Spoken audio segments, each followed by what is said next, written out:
to provide the kind of security cooperation and support that is required, training, assisting, advising, helping on logistics, helping on developing enabler capacity, all the things that go into a modern military that can provide security on Afghan soil, by Afghans. Welcome back. We're talking about the US-Afghan strategic relationship. Joining us here in Washington is Ambassador Omar Samad. He's a senior advisor to Afghanistan's CEO, Abdullah. Ambassador Kurt Volker served as the U.S. permanent representative to NATO under both President George W. Bush and Barack Obama. And Shuja Nawaz is a distinguished fellow with the Atlantic Council's South Asia Center. Ambassador Volker, the role of the regional powers in Asia, India and China particularly, how do you see that? Well, let's look at it this way. Let's start from an Afghan perspective. Each of these powers has a unique national interest, that it has an interest in Afghanistan. And at the same time, there are some shared interests. And so the trick here, if you're Afghanistan, is to navigate these in a way that you can build on capacities and build on shared interests without getting sucked into a competition among powers in the region. Because let's face it, you have India and China having rival issues. You have India and Pakistan as well. You brought up the arms deal, which could play into the way India and Pakistan deal with each other, and Afghanistan as being manipulated in that. So you have to be very, very careful. Now, when you look at this, what are the outside interests that do differ? China clearly has an economic interest in Afghanistan, getting access to copper, getting access to resources. That can benefit Afghanistan from economic growth, but it needs to be done in a managed way, and that gives China a stake in security. India has an interest in security in Afghanistan as a way of fighting terrorism, and then also as a way of putting a little pressure on Pakistan where they don't feel that Pakistan is doing enough. At the same time, you have the growing, or the always latent under the surface potential conflict between India and Pakistan very wary of that and trying to use the ability to play insurgent groups against India. So all of these are the things that Afghanistan has to navigate. So, Ambassador Samad, when we hear that, it seems that Afghanistan has become the center of a lot of international intrigue down there. Yes, Ambassador also maybe conveniently forgot our other neighbors. We have Iran, U.S. Adversarial positions, but we also have Arab countries who have a stake in Afghanistan. We have Russia, who also in the Central Asian underbelly of Russia. So this is why I think even the president tried to make this point in Congress, was that Afghanistan, its geography is very vital to regional stability, and this is why we need to make an effort to succeed. And so the end game means a success formula for all. Now, it's not going to be easy to find that type of formula or the silver bullet, but we have an opportunity right now. And I think, coming back to what was said earlier, the ball right now rests in Pakistan's court. And we think that now that we have opened this window into trying to negotiate and talk with the armed groups that are fighting in Afghanistan, Pakistan has pledged to help. And so we are in a wait mode, waiting to see how this help will be shaped and what will be the next step. Shuja, is the ball in Pakistan's court, or do we have to see Afghanistan speak with one very clear, unambiguous voice here? I think Afghanistan will call the shots, and it should. President Ghani sees Afghanistan as a fulcrum for the region, and potentially I think economics is going to play a huge role. Security is important, and all these issues that have been mentioned are important, but in the end economics will trump everything, because India needs access to Central Asian energy and to markets in Afghanistan and beyond. And if the situation with Iran reaches a more positive conclusion than most people expect, then Afghanistan has another opening to the world through Iran. And India has helped build a road connection there already. So the possibility of economics and trade coming into play, I think, will help balance the security needs and economic needs in the longer run. But immediately, I think, yes, Pakistan can be a spoiler, but it can also be a major enabler and a multiplier of the positives that could emerge in the region, because it will benefit from reducing terrorism and militancy in the region. Ambassador Samad, what about stability within the country? There has been criticism of this national unity government. Student leaders have been criticizing the government. One student who actually campaigned for Dr. Abdullah, he said this. He said, as soon as the government took over, security started to deteriorate.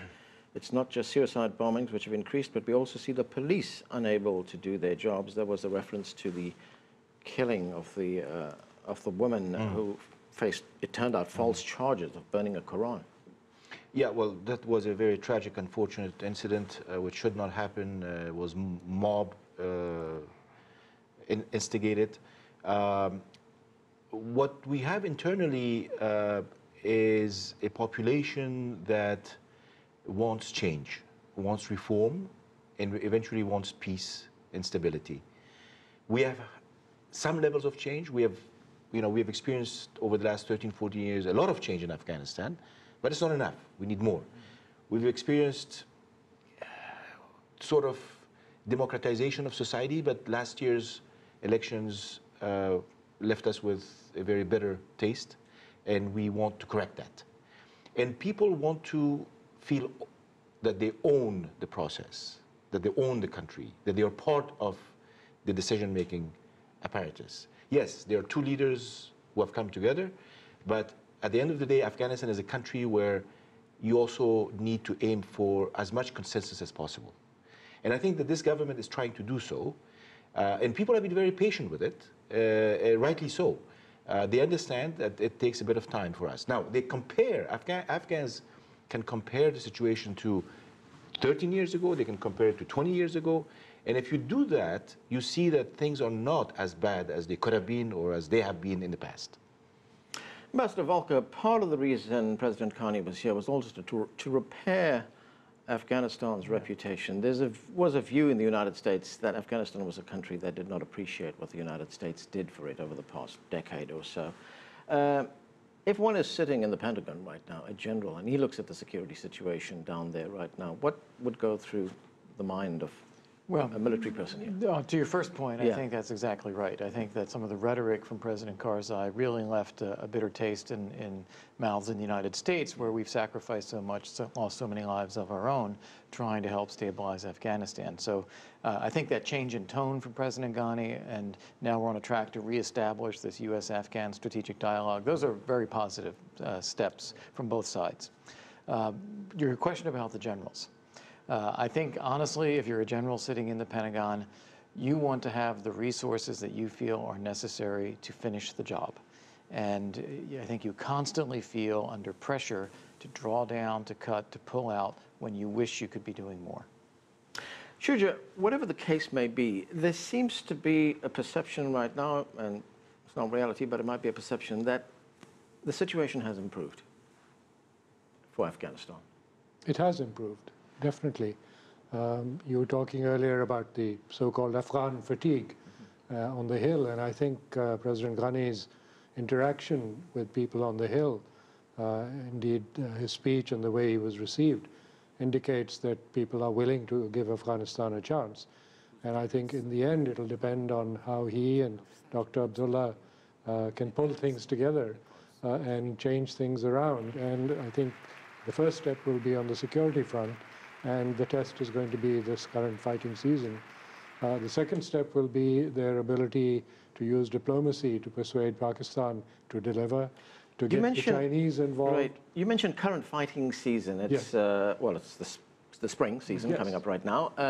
Do you see an escalation of fighting? Oh, absolutely. The Taliban are going to test the system because they need to be able to show the counterfactual to their supporters. And they're also desperately trying to make sure that their field commanders don't desert them, because they're seeing the other side. They're seeing the possibilities inside Afghanistan, and that is the biggest trump card that the government has, that if they can show them as becoming partners in governing, and if they can be provided services, then why do they need to take the orders from somebody who is sitting far away?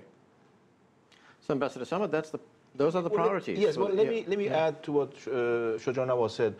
On one hand, the Taliban are facing some questions and some decisions that they have to make, and so does Pakistan. But on the other hand, on one hand, they can come back and join the rest of Afghanistan and play a hopefully constructive role.